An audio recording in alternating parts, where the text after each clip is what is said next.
നമസ്കാരം. ലെബനനിലെ ഹിസ്ബുള്ള സ്വാധീന മേഖലയായ ബെക്ക താഴ്വരയിൽ ഇസ്രായേൽ അതിശക്തമായ വ്യോമാക്രമണം നടത്തി എന്ന തരത്തിലുള്ള റിപ്പോർട്ടുകളാണ് ഇപ്പോൾ അന്താരാഷ്ട്ര മാധ്യമങ്ങൾ പങ്കുവയ്ക്കുന്നത്. അതിർത്തിയിൽ നിന്നും 18 കിലോമീറ്റർ കടന്ന് നടത്തിയ ആക്രമണത്തിൽ 2 ഹിസ്ബുള്ള ഭീകരർ കൊല്ലപ്പെട്ടതായി എന്നുകൂടിയുള്ള വിവരം പുറത്തു വരുന്നുണ്ട്. ഹിസ്ബുള്ളയുടെ മിസൈൽ കേന്ദ്രം തകർത്തതായാണ് നിലവിൽ IDF അറിയിക്കുന്നത്.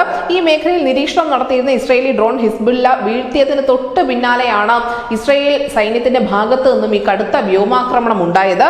ഒക്ടോബർ 7 ആക്രമണത്തെ തുടർന്ന് ഹമാസിനെതിരെ ഇസ്രായേൽ ഗാസയിൽ യുദ്ധം ആരംഭിച്ചതിന് ശേഷം ഇതാദ്യമായാണ് ലെബനിലേക്ക് കടന്നു കയറി ഹിസ്ബുള്ളയുടെ സ്വാധീന കേന്ദ്രത്തിൽ അല്ലെങ്കിൽ അവർ ഏറ്റവും ശക്തമായിട്ടുള്ള ബെക്ക താഴ്വരയിൽ ഇത്തരത്തിലുള്ള ഒരു ആക്രമണം നടത്തുന്നത്. അതേസമയം തന്നെ 5 മാസത്തോടടുക്കുന്ന ഗാസയിലെ ആക്രമണത്തിൽ നിന്ന് ഇസ്രായേൽ പിന്മാറിയേക്കുമെന്ന തരത്തിലുള്ള റിപ്പോർട്ടുകളും പുറത്തു വരുന്നുണ്ട്. സുപ്രധാന ചർച്ച ഖത്തറിൽ നടക്കുമെന്നതിന്റെ സൂചനകളും വരുന്നു. ഇത് സംബന്ധിച്ചുള്ള വിവരം ആദ്യം മാധ്യമങ്ങളുമായി അല്ലെങ്കിൽ ലോകവുമായി പങ്കുവച്ചിരിക്കുന്നത് അമേരിക്കൻ പ്രസിഡന്റ് ജോ ബൈഡൻ തന്നെയായിരുന്നു. പാരീസിൽ നടന്ന ചർച്ചകളുടെ തുടർ ചർച്ചയാണ് ഖത്തറിലെ ദോഹയിൽ നടക്കാൻ പോകുന്നത്.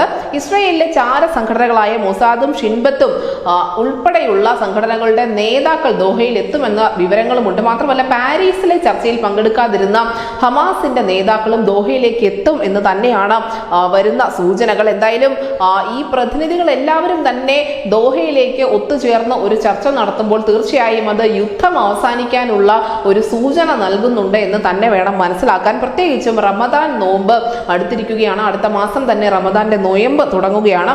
അതിനു മുൻപ് യുദ്ധം അവസാനിക്കുമെന്നുള്ള ഒരു വലിയ പ്രതീക്ഷ ലോകത്തിന് സമ്മാനിക്കുന്നു കൂടിയുണ്ട് ഖത്തറിൽ നടക്കാൻ പോകുന്ന ഈ ചർച്ചകൾ. ന്യൂസ് ഡെസ്ക് ന്യൂസിന്റെ മലയാളം.